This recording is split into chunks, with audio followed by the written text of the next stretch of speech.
क्या ये ट्रेजेडी जो हुई वो ऑपरेशन ब्लू स्टार की वो टाली जा सकती थी? सर मेरा जी थैंक यू सर। हिंदी में जवाब दूं या अंग्रेजी में? Hindi is okay?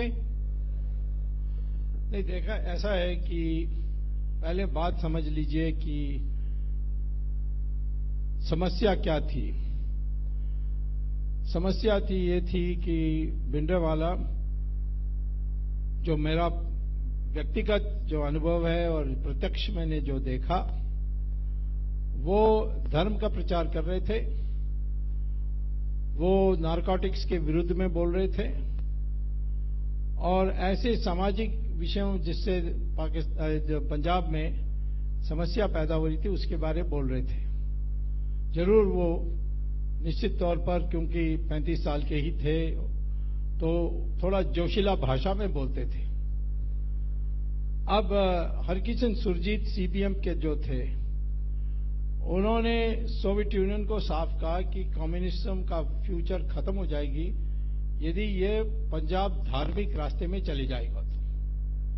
तो मैं तो व्यक्तिगत जानता हूं, प्रत्यक्ष जानता हूं, क्योंकि मुझे मेरे साथ सोवियत एम्बेसडर ने भी एक बार बात की थी कि आप भिंडरावाला के को क्यों इतना समर्थन करते हैं। मैंने कहा मैं तो कोई नहीं समर्थन करता हूं, परंतु आप उसको टेररिस्ट भी नहीं कह सकते। वो तो रोज प्रेस कॉन्फ्रेंस अकाल तख्त में करता है। कोई टेररिस्ट अपने अड्डे में प्रेस कॉन्फ्रेंस करेगा? कहीं छिपा होगा कोई जंगल में। तो परंतु मुझे पता था ये, और इंदिरा गांधी की मजबूरी थी। वो सोवियत यूनियन से इतनी बंधी हुई थी कि उनको ना नहीं कह सकती थी। मुझे एक बार ज्ञानी जैल सिंह ने कहा कि जाकर इंदिरा जी को समझाओ कि बहुत बड़ा गलत हो जाएगा यदि वो आर्मी भेजेगी तो।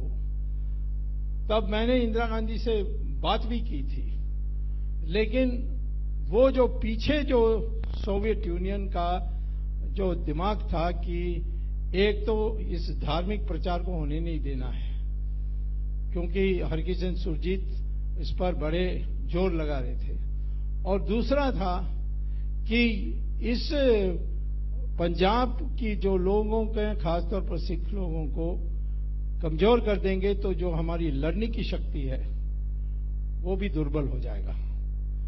उस कारण से हुई थी, और मैं उसको उस ऑपरेशन ब्लू स्टार का तो मैंने उसी समय डट के विरोध किया।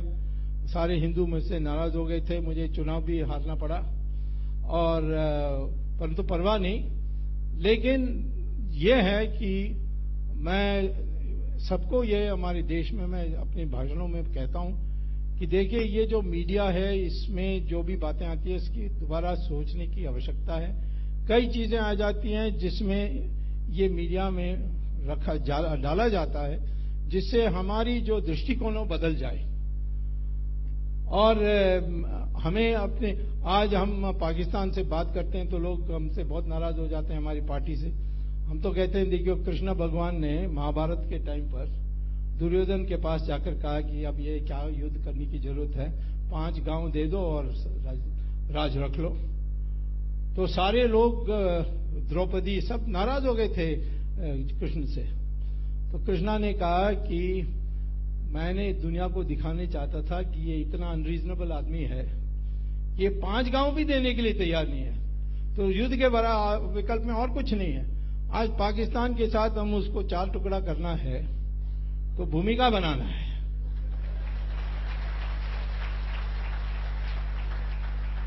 तो बड़ी सूझबूझ के साथ ये सारी हो रही है, परंतु हम कहां पब्लिक को पब्लिकली बता सकते हैं इसको कि मैं बोल सकता हूं तो कल कह देंगे गवर्नमेंट वो तो पर्सनल ओपिनियन है उसका, या हमारा ओपिनियन नहीं है। परंतु प्रधानमंत्री तो नहीं कह सकता है, परंतु मैं कहता हूं कि हमारी तैयारी पूरी चल रही है।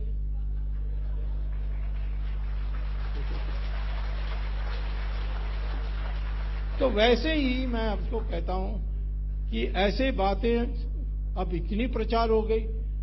मैं वहां गया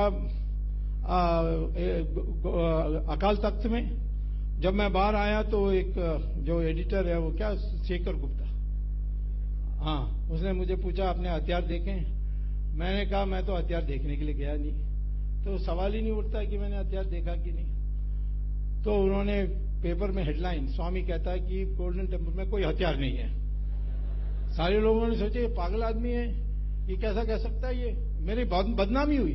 तो ये सारी चीजें मैनेज की जा सकती है, पेपरों में मैनेज की जाती है। लेकिन आज मैं ये कहूंगा कि धीरे धीरे देश में सबने मान लिया है कि ऑपरेशन ब्लू स्टार गलत था, और जो सारे जो फाइल्स दबे हुए हैं फाइल्स में बाहर निकलेंगे, और जो सिखों के साथ दिल्ली में हुआ उस पर एक दो सजाएं 1-2 साल में होने के बाद मैं समझता हूं कि अमन जो आनी चाहिए आ जाएगी।